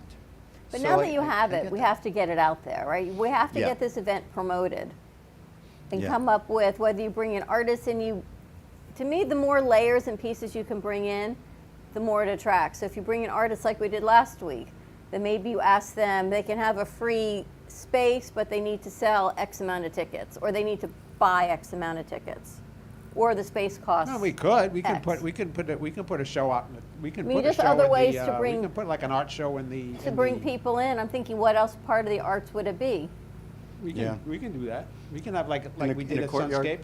We can put artists in the courtyard and say, oh, you want a free table, but you got to bring X number of tickets. Right. Yeah, we'll have to work out those details. But whatever. right now we're focused on the two events that we're doing. The one on September 6th at the Pier 6 rooftop. And gosh, I love that venue. The view is just amazing, and you get that breeze, from the ocean and everything. It's really pretty. And we hope to have entertainment also for our event. For the Rose Warner Award For show the award in show. October. We've had entertainment before, so we Yeah. would like to have entertainment there too. So. And I gotta say that the art community is fantastic, because we have people volunteering their talent for the show, and it's great when you see that kind of stuff and people coming together to put this kind of thing on. I love it. We love to see community Megan is at great. that show. I think she would do good in that show. Who would? Yeah, Megan. Have you heard from Megan? Yeah, she's coming Tuesday nights to tape Cafe Nitro. Oh, okay. But that's a good idea. School and work have doubled up on this. All right. So on to our marketing and our good news correspondence. How'd you like putting that segment together, ladies? I liked it. It was fun for me, definitely. I mean, it was fun, but it was just like a little bit nerve-wracking to be on camera. Well, guess what? You get to do it again next week. And more nerve-wracking until it's not. Practice makes perfect. Well, you know, the good thing is that you get to feel what it is that you're trying to sell, what it is you're trying to talk about, and the more comfortable you are with it. I got to tell you, the other day we had Trippy doing the MC She did stuff, good. and she did great, and she wasn't nervous at all. And she just says, I just got to keep doing it, which is really good. It's fantastic. So, Jack, do you have a favorite story that you guys talked about today? I really like how random acts of kindness improves your mental health. I thought that was really interesting to learn. And I think it would really also help encourage people to be, more kind to your fellow man and stuff. I liked the college one because to me, if I had a full ride, I would not give it to someone no matter how bad their situation is. So the fact that someone gave their teammate it just so they can pay their tuition, that was just like really cool to hear. It's amazing what people do for others, right? Yeah. If given the opportunity, what would you do? We were talking to someone the other day, and she said, I know if I give it, and that's not why I give it, it comes back in threefold. And you say the same thing always. If you truly give with your heart, the universe God provides for you. It's when we hold on to everything in this lack of mentality that everything becomes lack. But by doing for others and giving back to others because you really feel in your heart, you want to, it's a beautiful thing. That's why I like what the guys are doing, what the boys are putting together, because you're actually helping others get rewarded, get recognized, get an opportunity to say even 5 minutes or 3 seconds of saying, thank you. Absolutely. They may be the first and last time you ever get an award. It's funny. When I was coaching Little League and my son got an MVP award, I said to him, you may never ever get an award again. Do you know that's a special moment? Mm-hmm. Cherish it. And he went up there and for 3 seconds he got his award and he didn't know what to do. He just froze. And they asked him, what's wrong? He says, I'm cherishing this moment.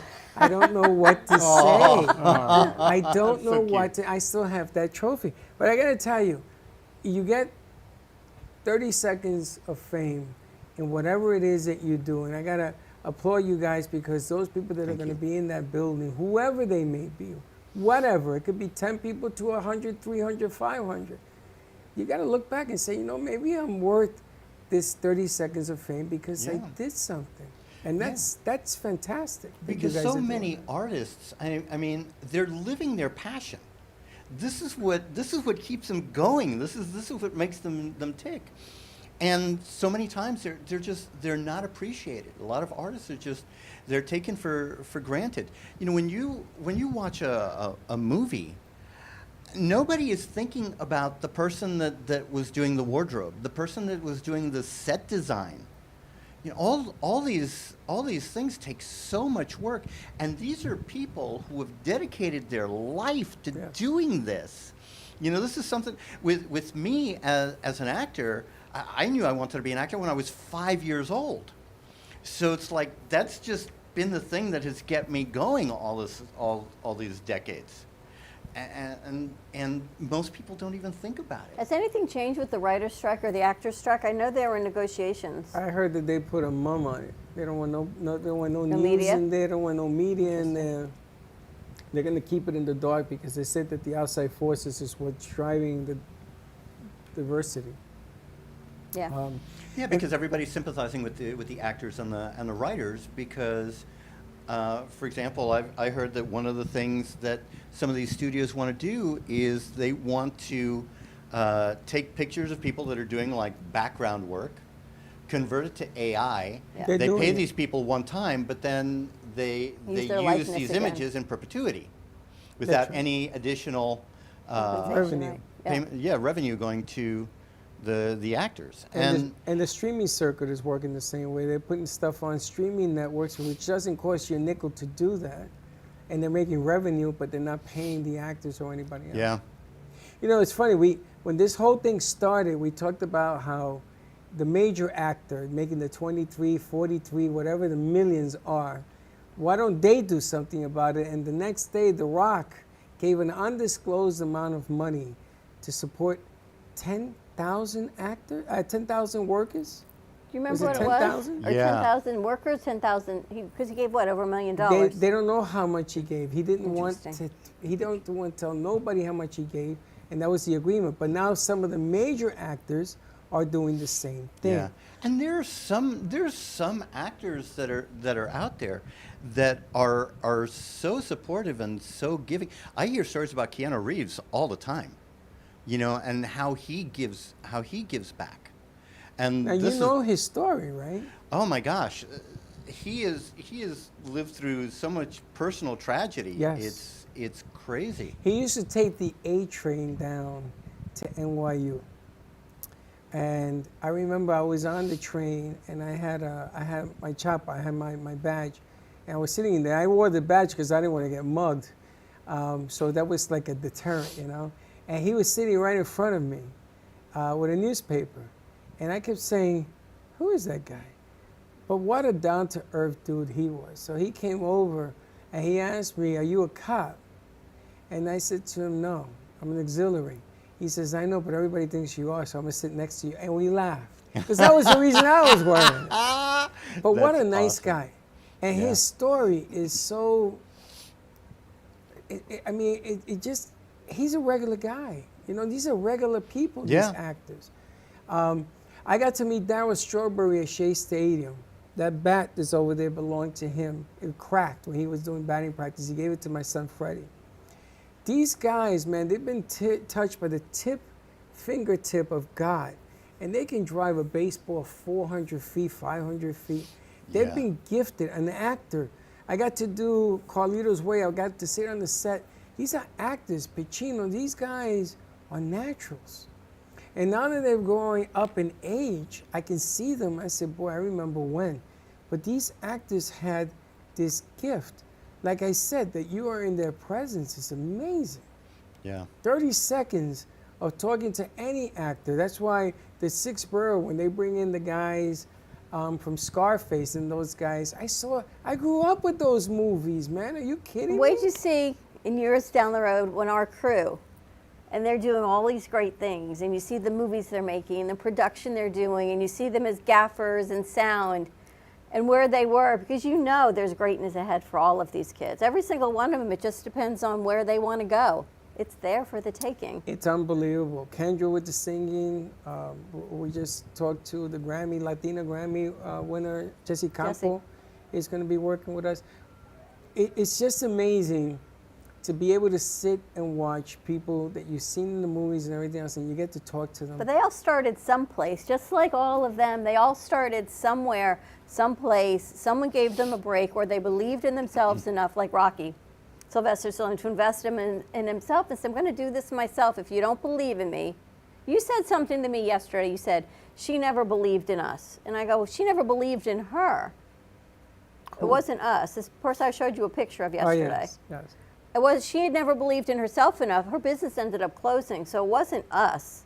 If you don't believe in yourselves enough to invest in yourself, then how can you expect anyone else to invest in you if you don't invest? Whether it's time, money, whatever it is, branding, not everyone has the funds, but something of yourself in your time. Who's going to invest if you can't invest? Yeah, but that whole conversation was about teaching them a lesson about themselves. You know, you got to have confidence in yourself. That's a must. If you don't have that, then let's work on that for the next 10 years. Because if you don't have that, we got nothing to work with. If you don't believe you can, then we have nothing to work with. Which is, I think, what we get to do with our crew all the time. Yeah, and I've done it with so many of my acting students. Right. It's they don't trust themselves when they're creating their characters. And I keep telling them, I said, if you don't trust the work that you're doing, how are you going to get a casting director to trust what you're doing, or a director on set to trust what you're doing? Now, granted, there are some directors that, you know, and it's like they dictate every single thing that you say and do, you know. And Quentin Tarantino, the director loves Quentin Tarantino, the writer, right? And so, when you're on his set, you need to do it his way. And then you've got people like Woody Allen, who, I've heard that, like, if an actor goes up to him and says, hey, Mr. Allen, I was wondering, how would you like me to take this character and blah, blah, blah. And he'll look at him and go, that's what I hired you for. And he gives them all kinds of leeway. But then it's all the in-between, because those people and those actors and producers, they're here. And then you've got those that are just starting and I remember my daughter started art school at UF. She had this class called Warp. Mm-hmm. First, she had to figure out how to get from her dorm room 1.5 miles to Warp without a car. And figuring out the bus, walking, University of Florida, hot as heck in the summer. It was this whole weed out process like they do in law school and med school. Can you actually make the trip, make the journey, and then take the critiques? And if you can't take the critiques at that level, they weed you out. And how many people drop out? You had that in a class. They drop out because you can't take the criticism. Yeah. But it's hard to take criticism at 18 years old. I know. So I feel it's almost like a backwards process, because right when you're emerging into something you might love, you could have a professor that might not be the best professor, and that one person can change your trajectory for the good or the bad on what you do with your career. And that doesn't seem, I know, fair. You say life isn't fair. It doesn't seem the right thing to do in creatives, because in accounting, right, you either get it or you don't. You know the numbers are, add to what they are. Law, you get the concept or you don't.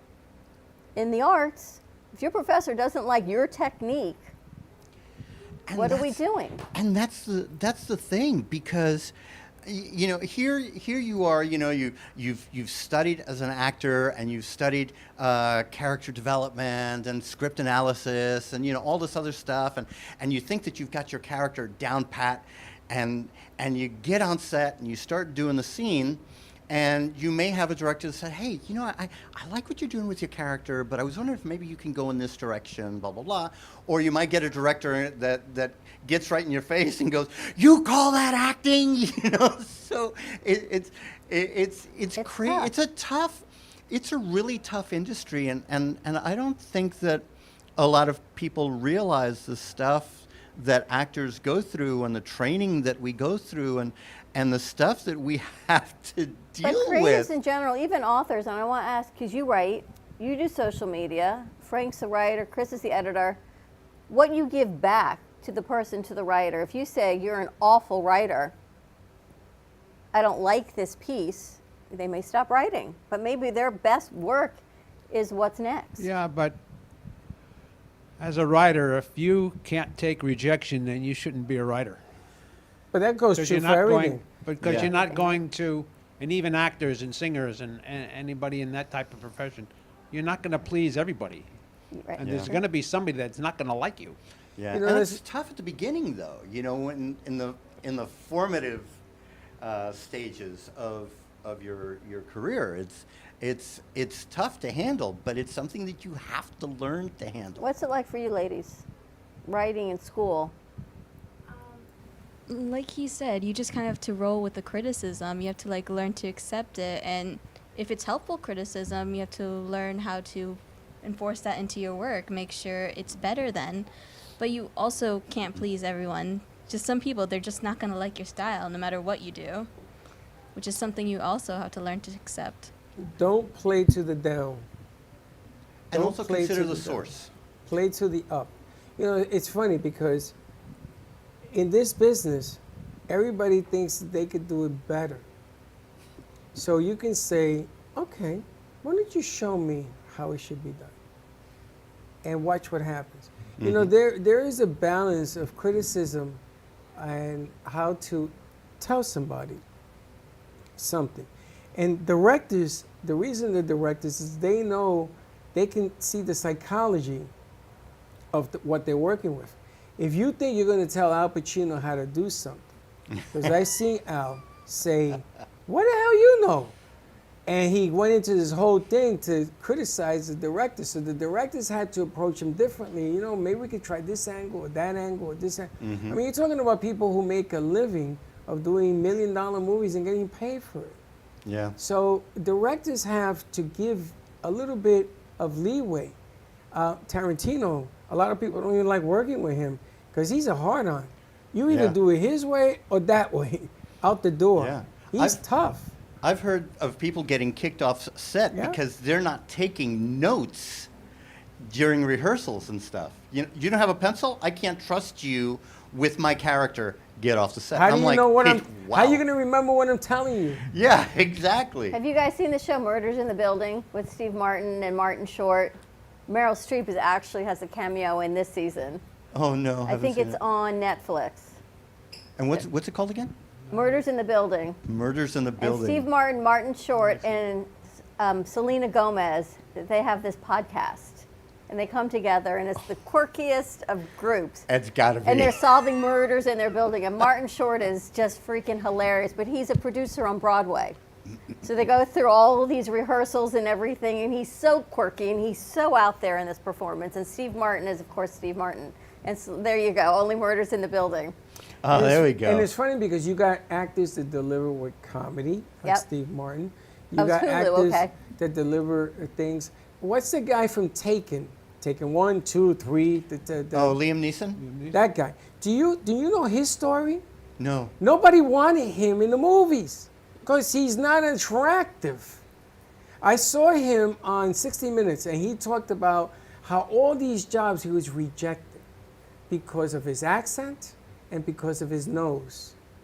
And they thought that he did not have sex appeal for the screen. And they kept telling him no.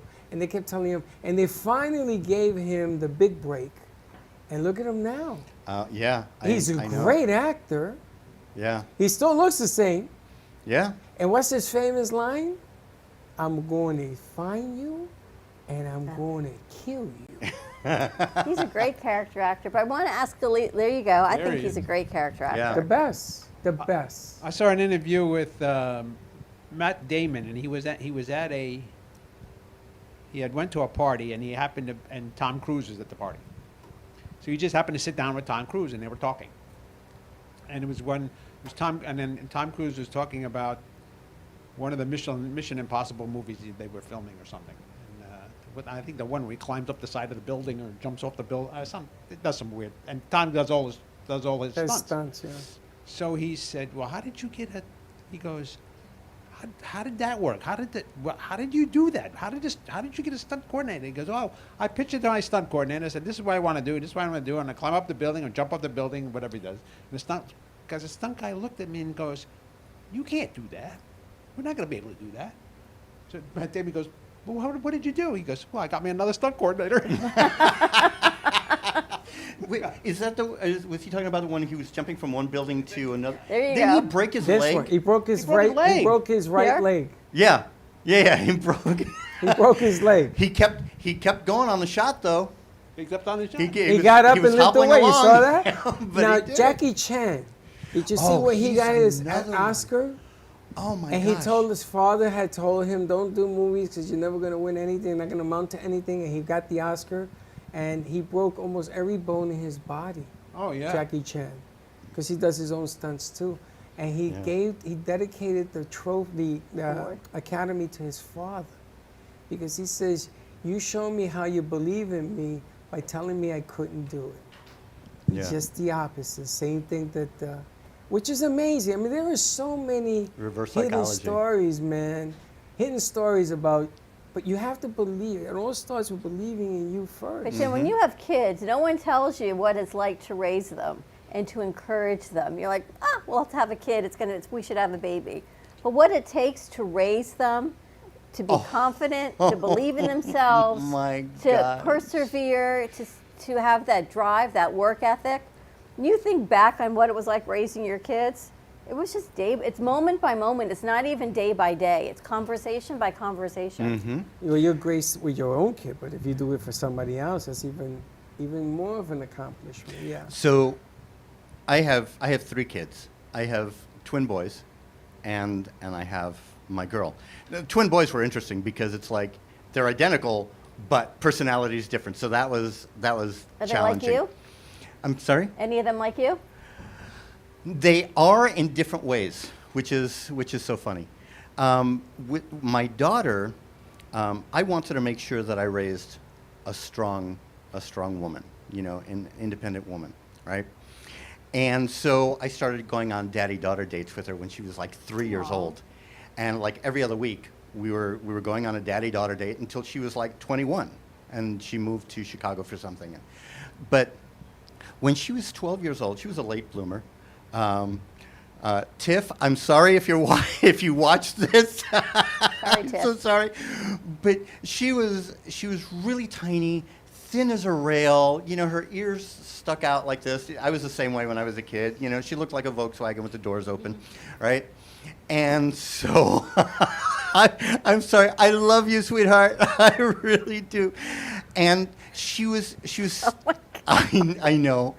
But I was the same way. I used to get teased. But she developed a great sense of humor. Here comes a restraining order. I know the restraining. No, she was. One Christmas, she sent me a picture of her wearing an elf hat, and she goes, "Look, Dad, no difference, right?" But so she's 12 years old. She was in our bedroom, and she was talking to my wife at the time, and she was looking in her mirror. Yes, I was compared to Dumbo all the time. People used to tell me, "Hey, Rich, you run into a strong headwind, you're going to fly away," you know, this kind of stuff, right? And she was the same way. She eventually grew into her ears. But she was standing in front of the mirror, and she was talking to my wife. I was walking into the room, and she's like, "Mommy, if I could change one thing, you know what it would be?" And I hear my wife go, What, Tiff?" She goes, "Nothing." And she does this hair flip and walks out the room, and I'm like, "That's my girl. That's amazing. That's my girl." You know, but I looked at all that time that I spent with her as an investment, because the father has like the biggest influence in a girl's life when she's growing up. I remember my wife could tell her all day long, "Oh, you look so pretty, you look so pretty, you look so pretty," and you know, and I would just make one comment, "Oh, you look like a princess," and she'd be talking about it for days.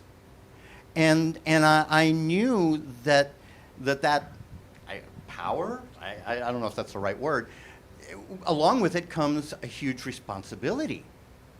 And so I spent a lot of time with my daughter and helping her to grow, to be strong and confident and independent. And well, last week we were talking, you weren't here, we were talking about the sound of freedom, and I didn't realize I was talking to the boys that it was a father's perspective on his kids, which is totally different than a mother's perspective. And what the three of you all felt, I'm sure there's some unity in what it's like.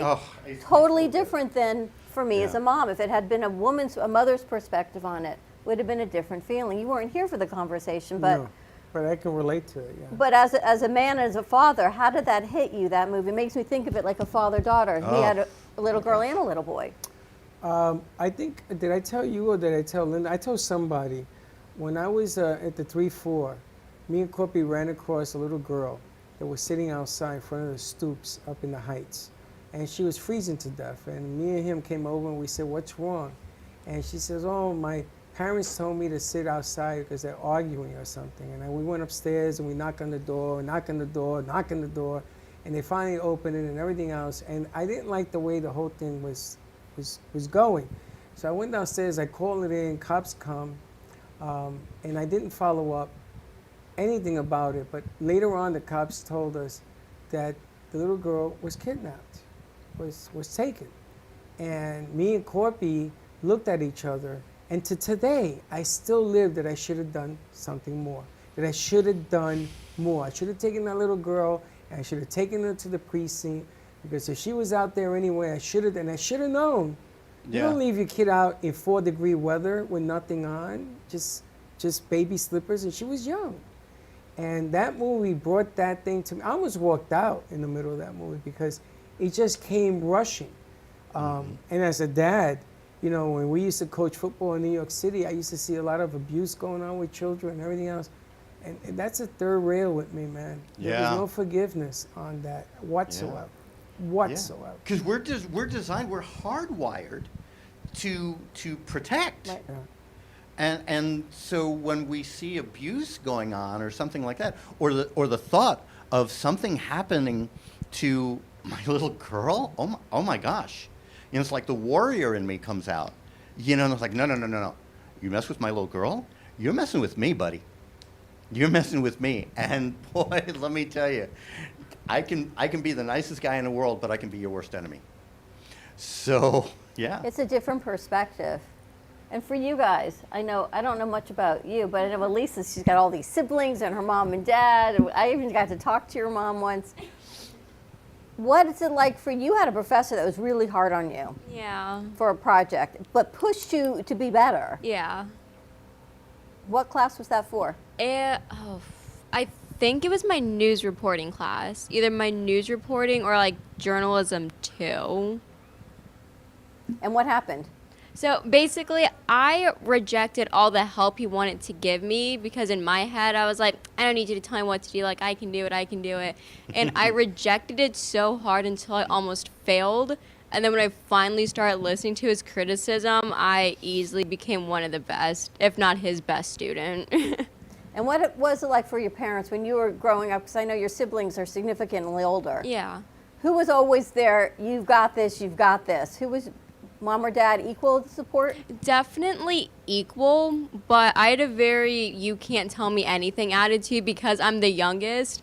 So even if they did tell me, I wouldn't listen to them and just like go to like the beat of my own drum. And if it didn't work, I'd be like, man, this didn't work. But then I wouldn't want to admit it because I didn't want to hear any I told you so's or like you should have done this. And you're really outgoing. I mean, you take it on and you're like, I'm good. And she always with a smile and a laugh.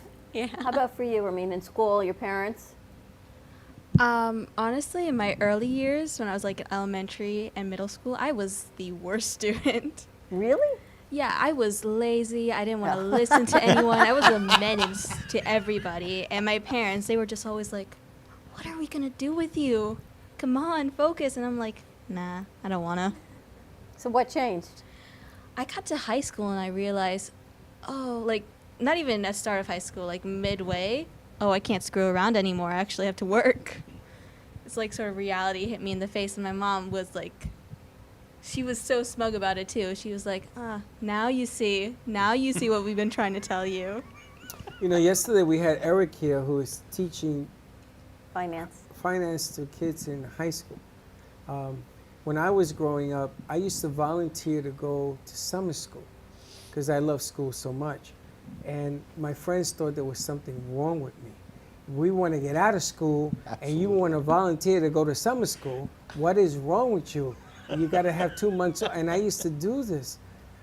It was because I always found school to be a challenge, and I wanted to be as smart as the teachers. And that's probably why I went to college so early, because I just kept going back to school. And I just remember all the challenges, and my parents didn't speak English. So I had to speak to them in Spanish and sort of create this whole vocabulary. So when I went to school, my English wasn't very sexy. It was pretty bad. People didn't understand me. So my teachers, Miss Goldstein, had my parents come and says, he don't speak good English. And my mother says, I don't speak any English. So it was all of these different challenges that now, as I've gotten older, and to make a story even more funny, I talk for a living. I was challenged to do this by a guy, $50, that I couldn't do a radio show. And I did it, and it's horrible. Linda still has it. She plays it every Halloween. It's horrible.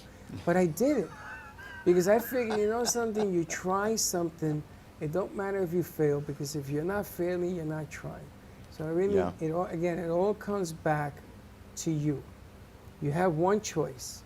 You got to believe in you. Everybody else can wait. Everything else will fall in place, but you have to take it to heart. Mm-hmm. That mirror don't lie. It will never lie to you. It will always be honest. So, that being said, just keep growing and going. Listen, guys, whatever we can do to help your event, absolutely. We're there for you. We appreciate you guys so much. You have no idea. It's amazing. Yeah, you're very, very good people.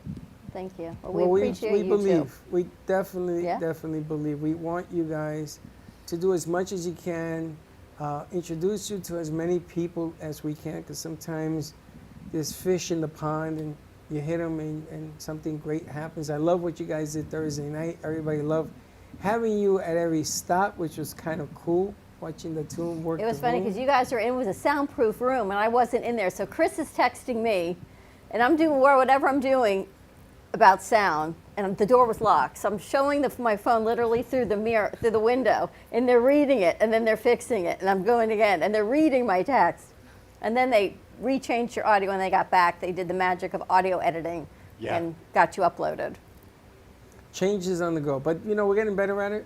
We're going to do another event there. She wants us to use the facilities to do events there. Yep. So I want to do some of that as well. Again, maybe we can tie, you know, your event in that direction. What a facility. Isn't it fantastic? Holy smoke. And I still want to do a show from there. The challenge, you know, we only got to do half of what I wanted to do there. Well, we had. Because you we weren't didn't feeling have so great either. The what? You weren't feeling Well, so great that week. I know, but there's still more to do, which I'm excited to. Well, I'm to excited to do it at this new venue. I think. And you guys were the first show. That night, yeah. That night. Okay. The first show. Oh, good. Cool. Look at that. So that we got just a little We bit broke of the sound mold. distortion. I'm shocked. Yeah. But I'm excited to do more with you and more with that venue, and the fact that it's a non-for-profit to support the arts, and what we get to do here with our crew, it's just an amazing opportunity. So thank you for that. Thank Ready you. to wrap this up? Ready to go. So we'll give you more information as it comes out the end of October for the Rose Warner Florida Arts Network Awards. Tune in every other Thursday at 5:30 to the Florida Arts Network, to the Artist Loft. Tonight we've got Gypsy Soul at 5:30, followed by All County, You and Your Doctor, Making Money with Laura, and then J.C. Dreesen in the house. Come on down and entertain. Come and Save see some some dates. shows. We've got some music coming out and more to come. Check our social media that they're all working on. And our newsletter will be out next week. So more And to call come. us to get your NFL commercial on NFL ESPN. Howard Cosell may be in the room. Maybe. Have a great afternoon, everyone. Stay dry, be safe, and we'll see you tomorrow, 9 a.m. drive And time. don't be late. Bye-bye.